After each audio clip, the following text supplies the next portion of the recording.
So tonight, I'm so thrilled to have with us as our guest, Paul Meyer. Paul Meyer is the retired Otto Haas Executive Director of the Morris Arboretum, one of our favorite places to go to. Paul was there for a remarkable run of 43 years. And since he retired, he has time to do things like travel to wonderful places like Kazakhstan. Good evening, Paul. Good evening. It's great to be here. I'm so thankful that you are doing this with us. We really, really appreciate it. I'm so looking forward to this. Well, first of all, I want to say congratulations to you and your team. I know the last year has been difficult, and it's so great that you've been able to continue your programming and keep marching forward in spite of all the difficulties of the pandemic. That's great. Thank you, Paul. And for everybody who's here, Paul he's like a triple threat. He's a wonderful speaker, he's a wonderful writer, and he's an incredible photographer. So he does it all, and we're just so honored that Paul is with us tonight. So thank you, Paul. Thank you very much for having me. And I want to say hello to all the folks that are joining us. I see a few old friends here, and I only wish that we were all together in person so we could chat and relive some old times. But anyway, tonight we're going to go to Kazakhstan. And if you're like me, you may be thinking, now exactly where is Kazakhstan anyway? I knew it was somewhere in Central Asia, but until this trip came on my radar screen, I really didn't know exactly where, and I didn't know much about it. But one of the things that was intriguing to me is the fact that I'd never been to that part of the world before. And I had an opportunity to travel with a group of like-minded people. So I want to start with a few maps showing Central Asia. Now this one goes into Europe. If you look on the left-hand side, you see Europe, you see China over here on the right-hand side, and Kazakhstan is really an enormous country in Central Asia that goes from the Caspian Sea all the way over to China, bordered on the north by Russia and Mongolia, and the south by Uzbekistan and Kyrgyzstan. Now, it's a big country, and I've got to say we were there for 2 weeks, and we really focused on this area within the circle, which is right up on the border with China and Russia. This is another map that shows it better shows the relationship to Russia and China and Kyrgyzstan and Uzbekistan to the south. And once again, you see we're way up here in the far upper right-hand corner.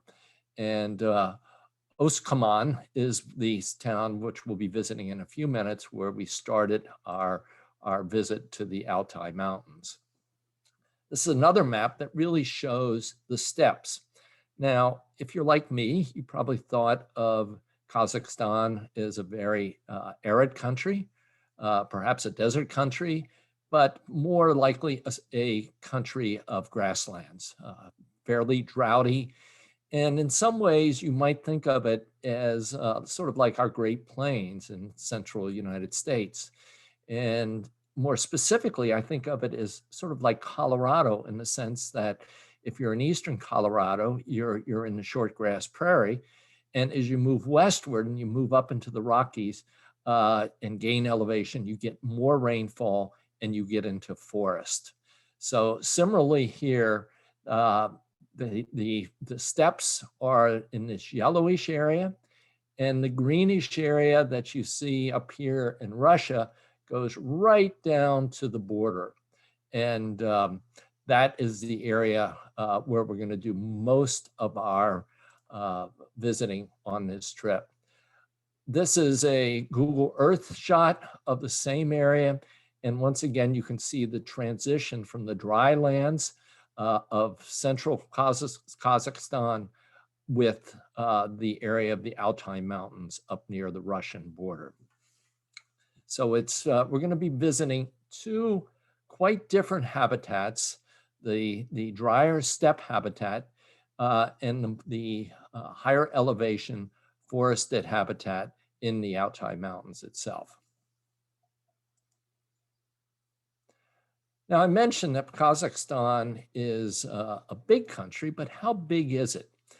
Well, if we're familiar with this part of the world. So if you think about New Jersey, Pennsylvania, Ohio, Indiana, Illinois, and Missouri, have any of you ever driven across the country and gone through all those states?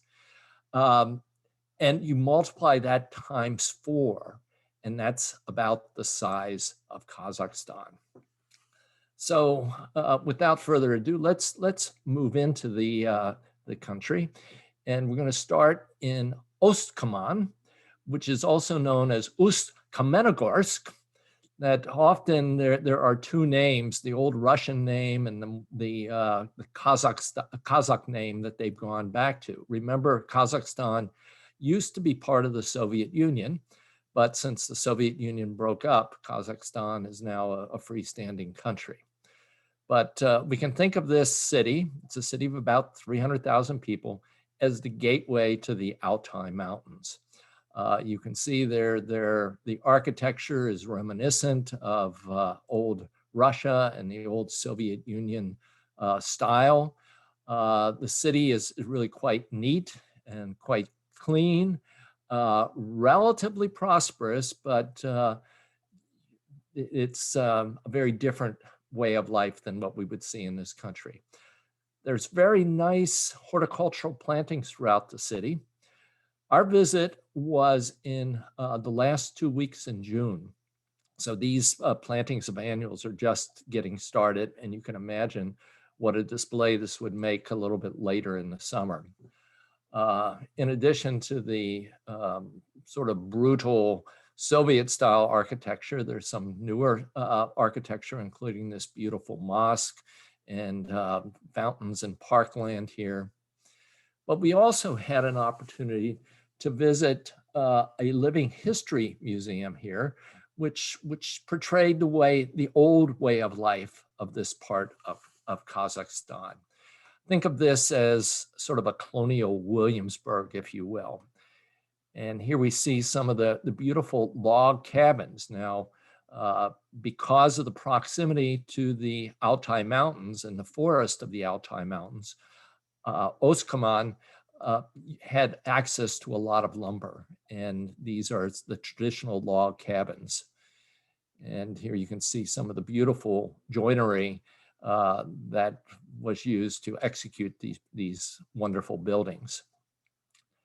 Typically, there are shutters on Kazakh buildings, the older traditional buildings, and this color blue is a very typical color that you see throughout the countryside. And we'll see a little hint of that later when we get out into real villages. Now, you may have heard our colonial Williamsburg is criticized for being too perfect. And you might say the same about these cabins. You can't imagine anybody would live exactly like this, but nonetheless, it's a wonderful way to see and admire traditional Kazakh handicrafts.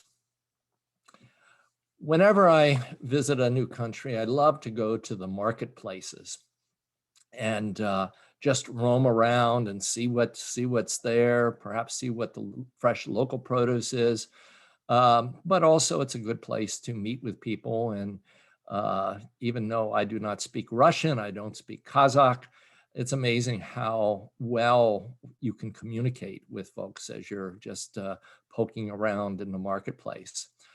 I want to mention that this part of the world, Central Asia, is the center of diversity for many of our fruits, especially apples. And as we see here, even though this is late June in the foreground here, can you all see my cursor? I'm making circles here. Are small, early ripening apples that perhaps were shipped in from further south, but nonetheless, they're relatively local. Here's another crate of apples, and you can see these are rather small, and I think we can truly say these are organic. You can see all the little knots and insect feeding spots and perhaps spots of fungi. But again, this is a reminder that the wild apples were really much smaller and perhaps not as sweet, and perhaps not as juicy as the larger apples that we're used to today, that Apples in nature have now been selected and bred by mankind for hundreds and probably thousands of years. So our apples of cultivation that we buy in the grocery store are very different than the wild apples that you might find in Kazakhstan and other neighboring countries. If this were a live lecture, I'd love to have a discussion of what you think this is. So I want you to think about it for a second, and what would you say? But these are, you might say, coffee. No, this is a native tree of Kazakhstan. These are pine nuts. And this pine is Pinus siberica, or the Siberian pine. And we'll see that in the Altai Mountains in just a few minutes. The big treat that we had in this marketplace was meeting this lovely lady. We wanted to buy something to take back to our hotel room, and we saw these strawberries, and she invited us to taste it. And the very small ones are wild strawberries. And it was the most delicious strawberry I ever had. So we decided we're going to buy some and take them back. So we pointed to the ones that we wanted. There were some larger ones that were undoubtedly hybrid selections, but we wanted those little small ones. So she bundled up a bag, and we were only going to be there for a day, and you know, strawberries don't travel very well.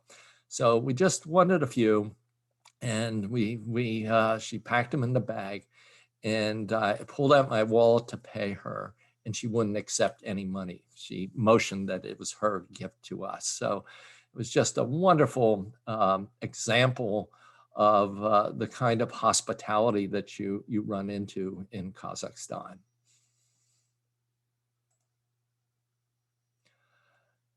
This is another group of ladies in the marketplace, and they are selling homemade cheeses. They're soft white cheeses, very mild and very delicious. So you might say, how did I come to go to Kazakhstan? Well, for many years, I've been a member of the International Dendrology Society. Early in my career, I spent time in England and Scotland. And through connections there, I joined this society that is, some of you may not know what dendrology is, but dendrology is the study of trees. And so this is a group of international group of tree geeks, you might say. But more broadly speaking, these are people who love plants. And we were delighted to find that on this trip, we were the only two Americans, and that the rest of the group really represented countries from all across Europe. So it was a multilingual group, and a very warm and welcoming group, but most important, they were very enthusiastic. And these folks were well-traveled, and in a country like this that sometimes you run into unexpected hardships, and these folks all took those challenges with a great sense of humor. So let's head out into the countryside and start looking at some of the plants of Kazakhstan in the Altai Mountains. So as we left Ost-Kamenogorsk and headed north to the northeast, up into the Altais, we were in the steppe. And you look across this landscape and you can see there are no trees. It's very green because we're coming out of spring, but as summer goes on, it gets drier. And by late summer, it probably looks like the prairie of Kansas or eastern Colorado. And a number of times along the road, we were traveling in vans. Most of the roads were too small for buses.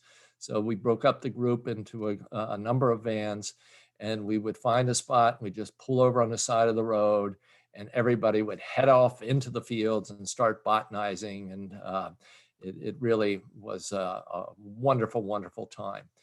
Here's one of the delphiniums that we saw. I know this primarily as a garden plant, and most of the delphiniums we would grow here would probably be hybrid selection. So they'd be perhaps taller, a little bit more robust, have larger flowers. But these wild species are equally delightful, and maybe in some ways more delightful and more delicate. But as you can see here, they're tall, standing high above the grasses of this grassland. And here's a close-up. Now, delphinium really likes cooler climates. It does best in the US up like in New England and Maine. So we don't grow this too often here in Philadelphia. It's not very reliable.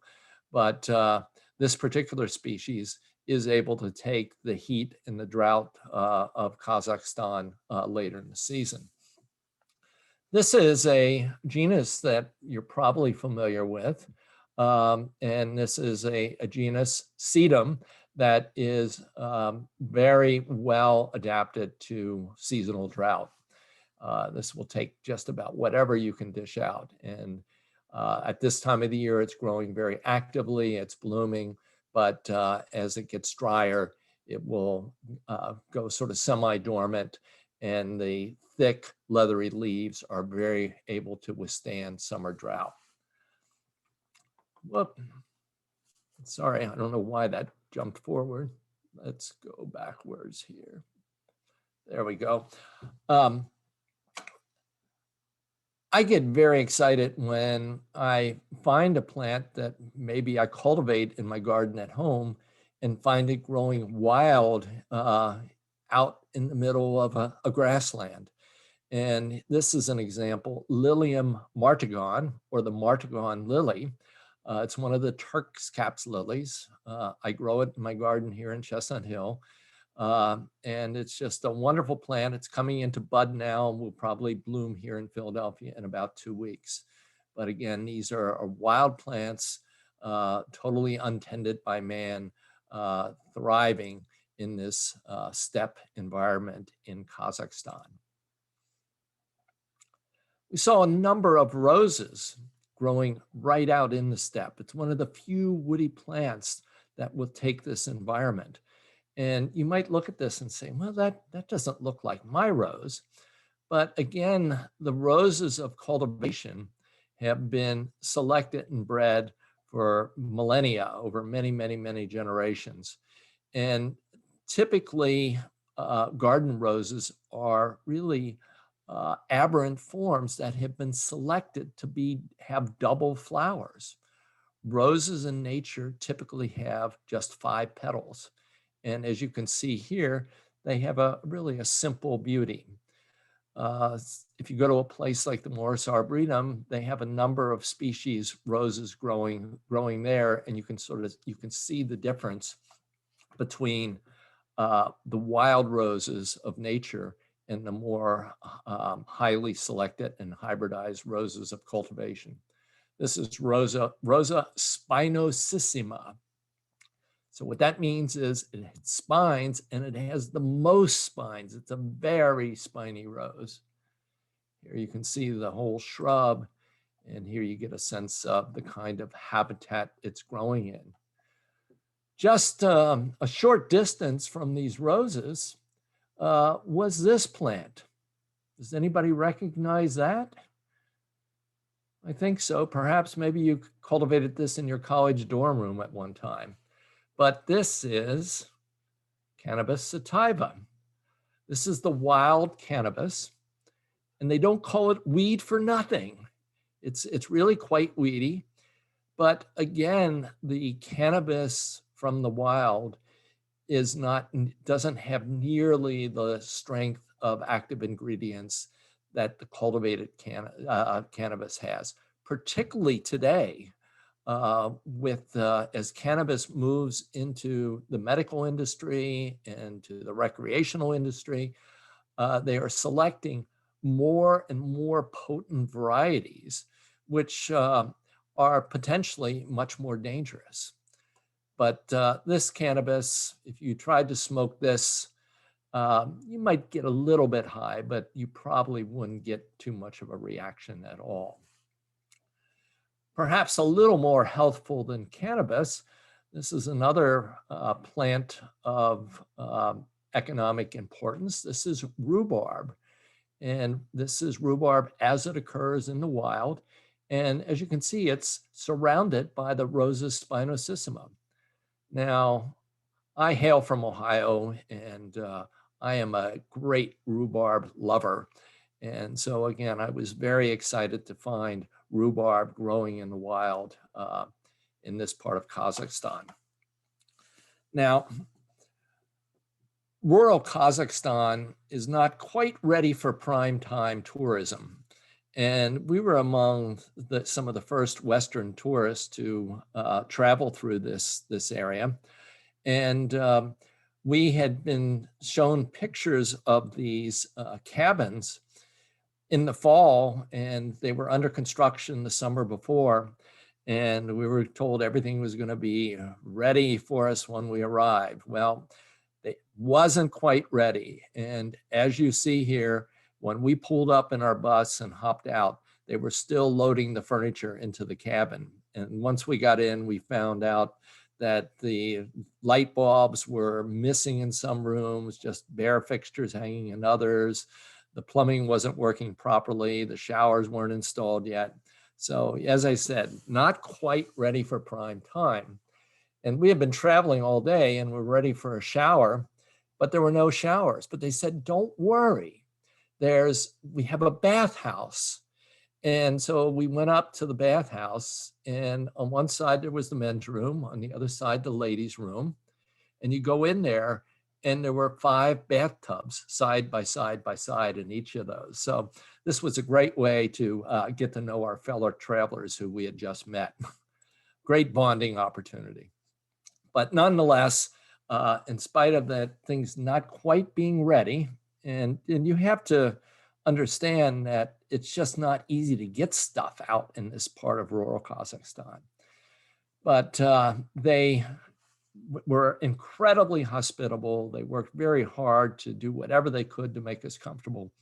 And we had this wonderful dinner, traditional Kazakh dinner in a yurt. And here's an example, great food. And just, I'll tell you one tale here. One of the ways you start your meal is with a glass of mare's milk. Yeah, that's right, horse milk. And people say to me, well, what does it taste like? And I can say it tastes just the way a horse smells. Now, this is considered a very special drink and given only to honored guests, so it's very important to drink it. And as a veteran traveler to faraway places, I was a good boy and drank all my mare's milk, but it was a little bit difficult. Nearby, there was a deer farm, and these are a native deer, but they are caged, and you might think that they're for venison, but no, these deer are being grown for their antlers, and the antlers are harvested and sent to China, where they're considered medicine, and they're particularly they're considered to be a potent aphrodisiac, sort of the Viagra of China, if you will. And here is a little fawn that was part of the herd. And this is one of the herders. You may remember the Kazakhs were great horsemen. And this young adolescent boy was just completely at home on a horse. All right, now remember, this is a group of tree geeks, so we were very interested in looking at trees of Kazakhstan.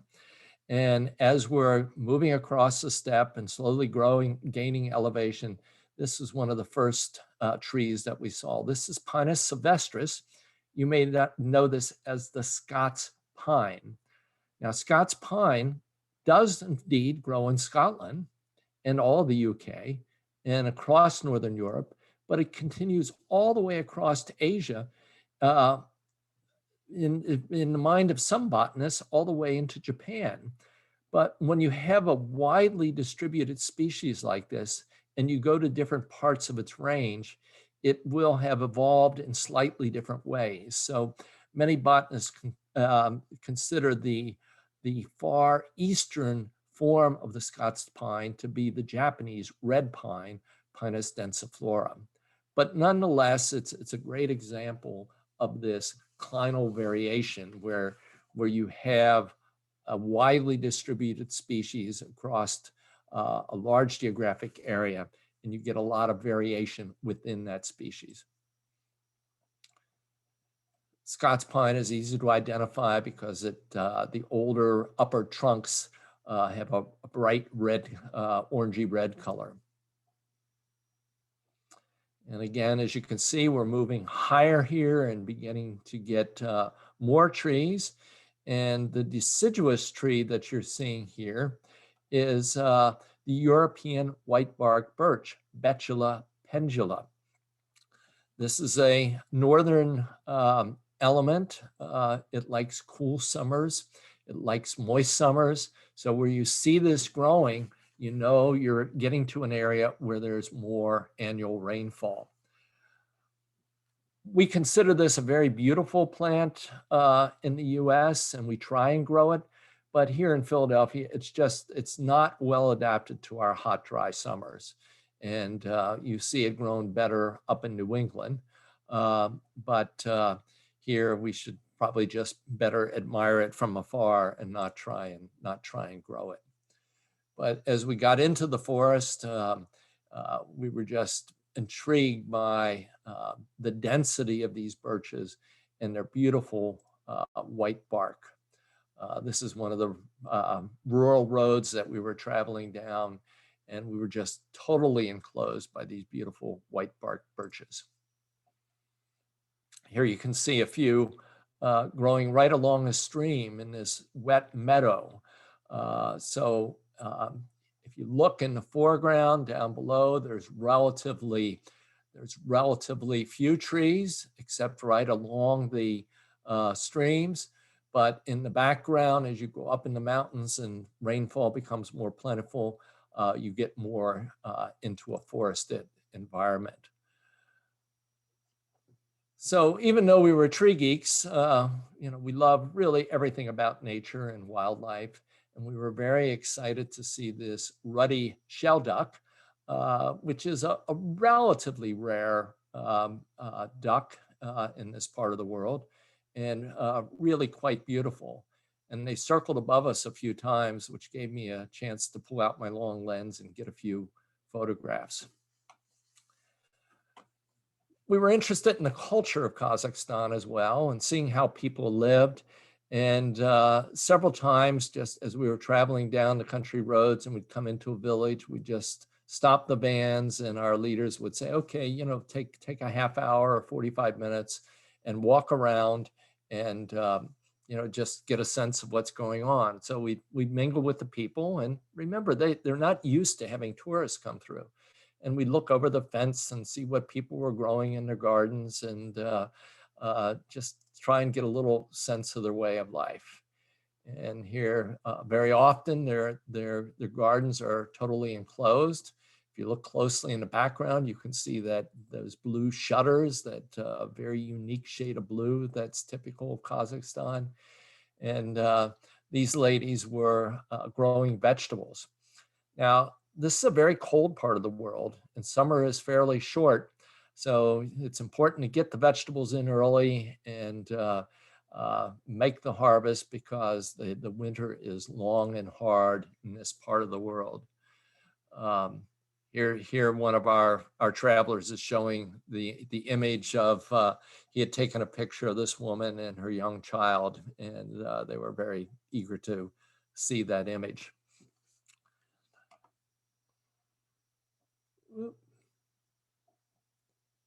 Sorry.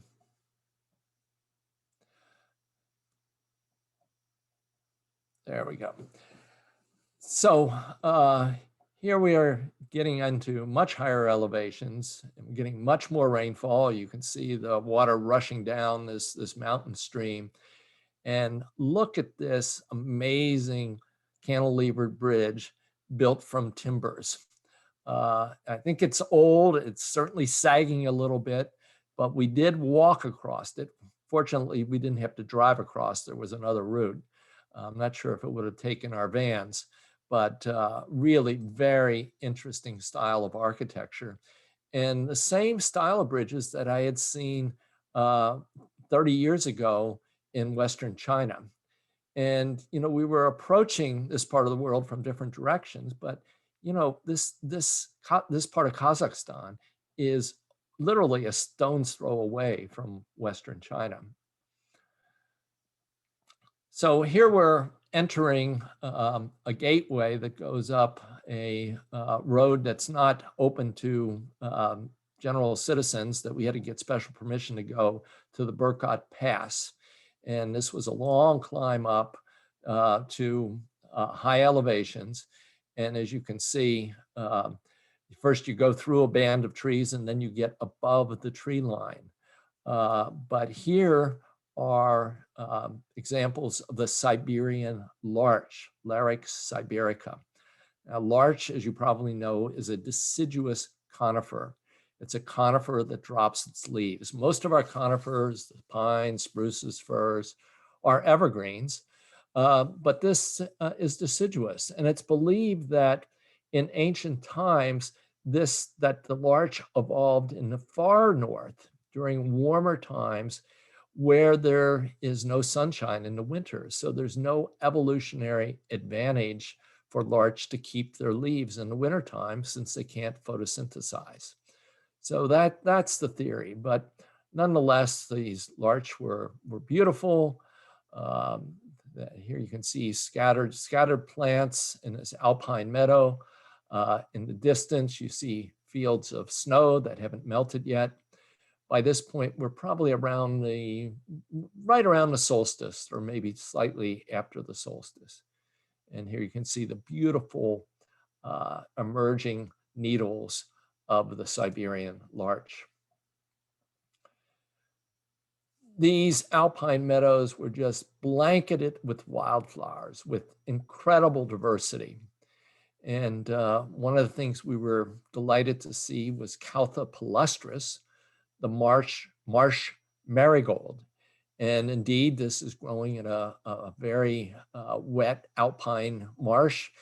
And I was wondering how this got the name marigold. And, we think of the marigolds we grow as annuals, but apparently this plant blooms fairly early in the season, and it was brought into churches to decorate statues of Mary. So that was Mary's gold, literally.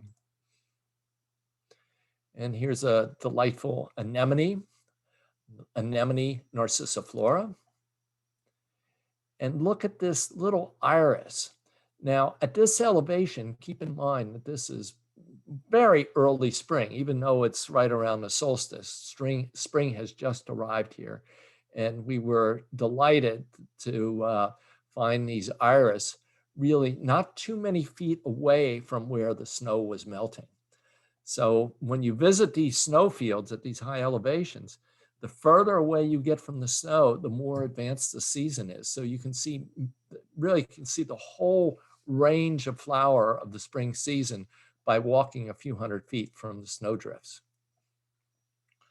So our next stop is high up in the mountains at this Rachmanovetsky Radon Springs. Now, you might say, Radon Springs, is that something you really want to be near? Well, in the era of the Soviet Union, this was a very popular resort where Russians and others would go for cures. And the radon waters were considered to be health-giving. Now, these are not high levels of radon, but still, I don't know if I would want to be bathing in radon water. But this continues to today, and there's less international trade through here, but the Kazakhs still enjoy going here and partaking in their radon bath. For us, it was just a delightfully beautiful place to be, high up in the Altai Mountains. and a good base for us to hike even higher and enjoy an incredible profusion of wildflowers. The blue that you see here is Aquilegia or columbine, Aquilegia glandulosum. You may grow columbines in your garden. You may know our native columbine, Aquilegia canadensis. This beautiful blue columbine is one that is one of two that we saw in the Altai Mountains. And it's growing with this yellowy orange trolleus. And it just created an incredible color. And you look at this and you think, oh my God, this must have been planted by somebody. But of course, it's all natural. This is Trolleus altaica. One of the fun things about traveling here is that it seemed like the specific epithet of so many plants was either Sibericus or Altaicus. So if you had those two specific epithets down, you could guess at a lot of the species. And there is a native Pennsylvania Trolleus, Trolleus laxus. And here's Dracocephalum, dragon's head. Again, a very beautiful wildflower growing in profusion. So we were botanizing our way up the mountain from the spa, the Radon Spa in the valley below. It would have been to the back of from where this photo is taken. And as we approached the crest of the ridge and went over the ridge, this was the view that awaited us, Mount Beluga. It's the highest mountain in the Altai Mountains, over 14,000 feet, and we are looking into Russia. Beluga is in Russia. The frontier between Kazakhstan and Russia is somewhere down in this valley. So if you all remember Sarah Palin talking about seeing Russia from her porch, so we saw Russia, so suddenly we are now Russian experts. But we really weren't focusing on Russia so much as what lay right at our feet. And this is an incredible gentian. I know some of you are probably gentian lovers, love this beautiful blue color. This is Gentiana macroflora, meaning very large flower. And just exquisite. This is a little primula. I'm not sure exactly what species. On another hike, on another day, we were in a forest that had been burned about 10 years earlier, maybe 15 years earlier. And, we were concerned about forest fires in this country. And, we've seen a lot of horrific damage. But it's important to remember that fire in many instances is part of the ecology, and that fire will lead to a renewal of that forest. And we had a chance to really, again, see that renewal in action. Now, of course, the fire leaves some things behind. It seems to be almost miraculous that some trees have survived this fire. But the other thing, as a traveler, fires open up views and vistas in ways that you would not have been able to enjoy years before. This is just a little shrine out in the middle of the forest, and it's a Christian shrine. Christians probably represent about a quarter to a third of folks in Kazakhstan. Most of the Christians are of Russian descent and not Kazakhstan. Most of the Kazakhs would be Muslim. And here we can see two of the common conifers of this part. Pinus siberica in the foreground. This is the pine which we saw the nuts from in the marketplace, and Picea obovata in the background. And you may have grown Virginia in your garden, this large leaf, very bold leaf plant with pink flowers. This is Virginia ciliata. And you can see still some of the remnants of the fire damage, but this is one of the plants that seems to thrive in the aftermath of the fire. And a clematis. Again, the excitement of seeing a plant in the wild that is often cultivated. This clematis was just absolutely exquisite, the way the petals hang downward. And now that was a vining clematis.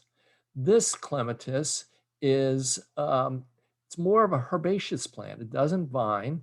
And we do cultivate this in gardens. This is Clematis integrifolia.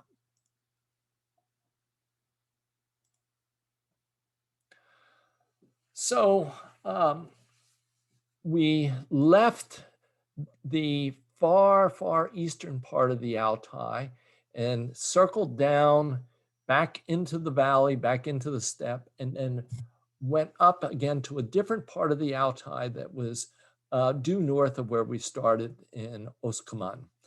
And we went to a town called Ritter, which was a town that was made famous for extraction, that mining of minerals. And so at one point, apparently this was a rough and tumble mining town. There is still some mining going on, but it's less than it used to be. And this is the old Russian style hotel in the middle of downtown Ritter. And we might think of this as the Central Park of Ritter. It's an amazing double avenue of the white bark birch, Betula pendula. Really a delightful little park. But the reason for being at Ritter is that it gave us access to the West Altai Nature Preserve, which is a UNESCO biosphere preserve. By the way, I mentioned we traveled in vans, and I got to tell you, most of these vans were not ready for prime time. They were, the shock absorbers were bad. The roads were bad, of course. We spent hour upon hour just bouncing down the road. So very exhausting, but the exhaustion was offset by the exhilaration of being in these wonderful places. I'm not sure exactly what this says, but I think I want to believe it says, "Do not feed the bears, please." And here are some of the keepers of this nature preserve, and they were there to welcome us and to guide us. And as we headed up into the forest and up to some of the nearby peaks, one of the first things that we encountered was this peony, Peonia anomala. And you know, when you visit someone's garden, they often say, "Oh, you should have been here last week," or "Perhaps you should come back next week," because the timing is never quite perfect. But for us, when we were in this part of the Altai, we think our timing was indeed perfect to catch these peonies in flower. And it almost seemed like these were cultivated. I could imagine that there was an old cabin here and somebody had planted peonies outside the cabin. But no, these are truly peonies as they occur in the wild. Just, you know, amazing. You see big flowers like this and you think, oh, these are modern hybrids of some sort. But no, these are truly wild. And I mentioned we'd be seeing another columbine. This is Aquilegia siberica. Absolutely beautiful plant, beautiful blue and white colors. And here's our Virginia friend again, growing prolifically on the forest floor. I used to think Virginia was not particularly very winter hardy for us because I'd often lose it in the winter. But I think it's a plant that thrives here where it goes down to -30 or maybe even -40, but it thrives because it's under snow cover all winter long. Here's part of our group creeping up to the tops of the ridges. And really what we're seeing here are three conifers that represent most of the forest: the Pinus siberica, the Abies obovata, or which is a spruce, um, and I'm sorry, not AB, Picea obovata, and Abies siberica, which is a fir tree. And then, of course, the larch occurs here. And what you are seeing there in the distance are great fields of snow that still haven't melted as we're approaching the first week in July. Pinus siberica, again, the source of edible nuts. Probably the pine nuts that you buy in the market here are from a different pine, Pinus coreana, which comes from Korea, of course, or China. But this certainly is a very tasty edible nut.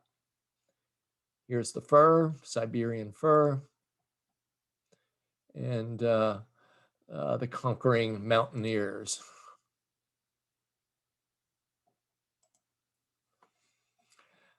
Now we got up here and we're looking and seeing, look at this brown area in the foreground. We thought, oh, what's going on here? Did something kill everything? And then we realized that this is a snow patch that had just melted. So spring hasn't quite arrived. And this really demonstrates what I was talking about before, where you can see in the foreground, you have very, very early spring, and then you have sort of mid-spring here. And if you go down here, you've got a little bit later spring. So you get to see a wide range of plants coming into flower. And here's some of my colleagues looking closely at something interesting, and that was Erythronium sibericum, or one of the dog-toothed spilates. And I'm sure that there are wonderful patches of dog-toothed violet, our native dog-toothed violet, growing at the Schuylkill Center. And we saw a whole array of violets. This is Viola altaica, and both of these are just different color variations of the same species.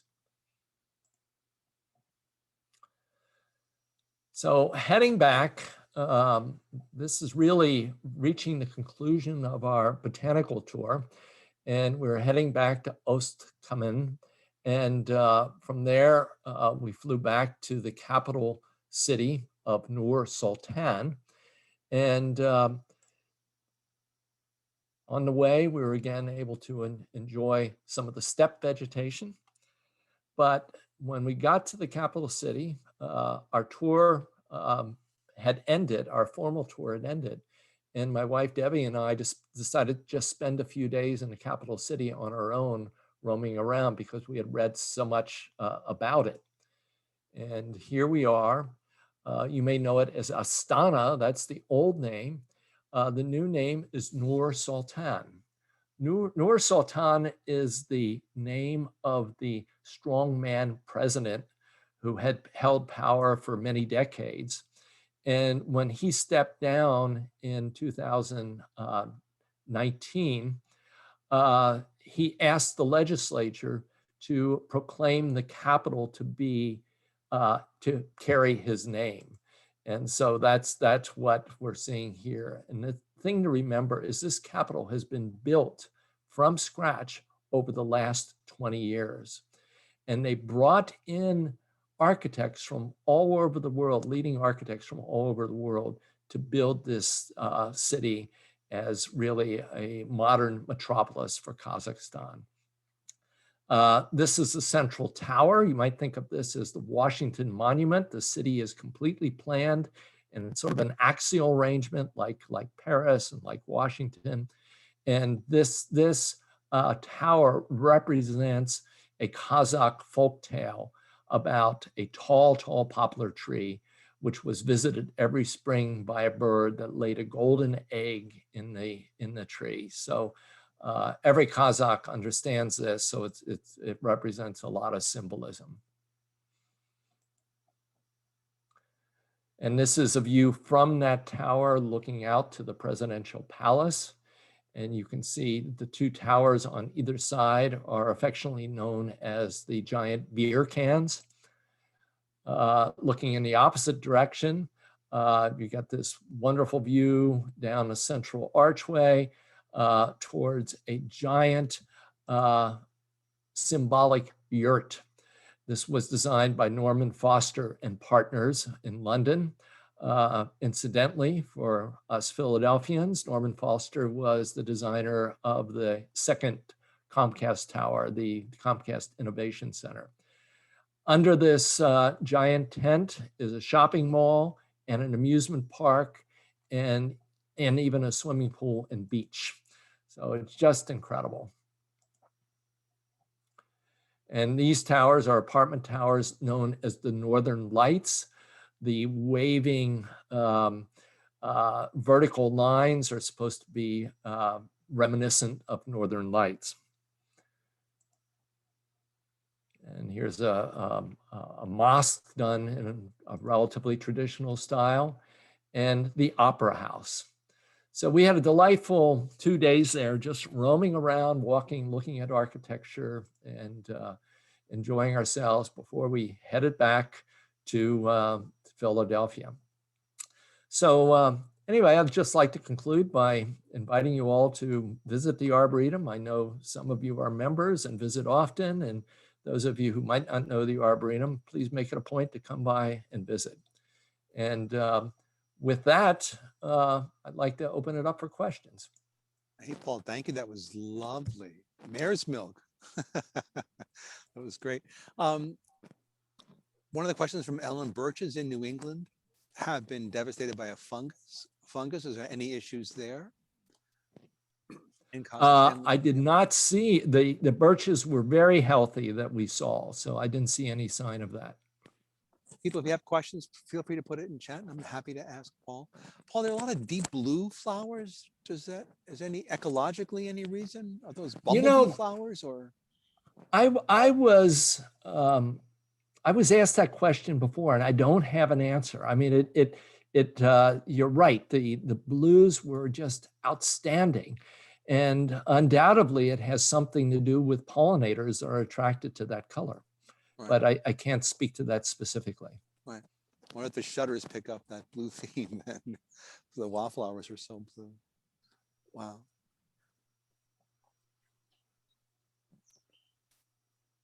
What kinds of questions are you asked by people?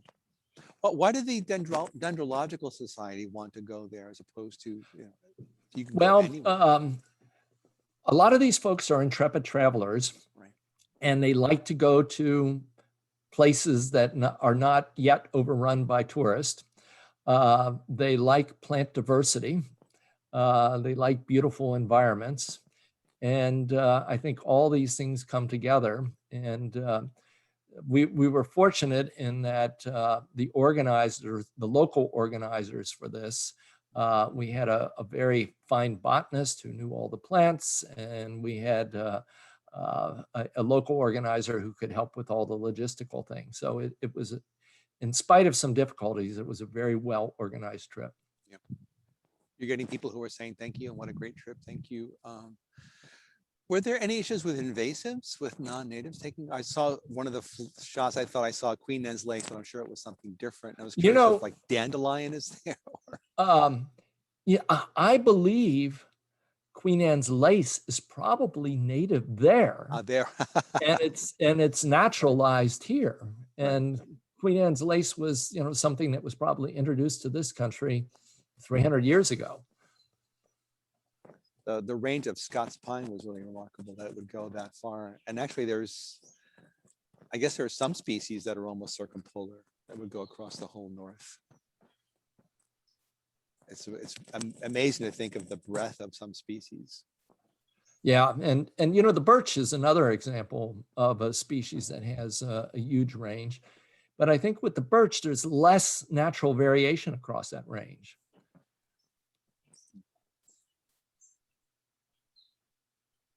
Last chance to ask Paul a question. Feel free to throw it in chat.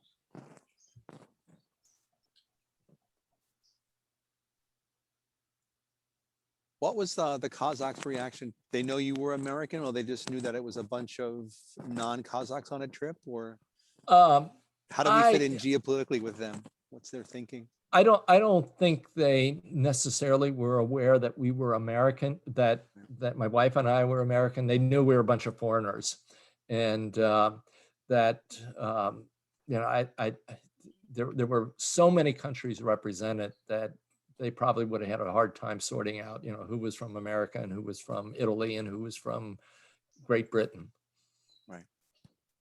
But, what I can say is that they were very welcoming, very curious. And, it was just, it's always wonderful to go to a country where the locals aren't jaded by tourism. Right. Right. Well, Paul, I want to thank you so very much for doing this for us. Really appreciate it. Thank you for taking an evening to share Kazakhstan with us. Thank you so much. My pleasure. I And want to thank everybody, everyone for joining us.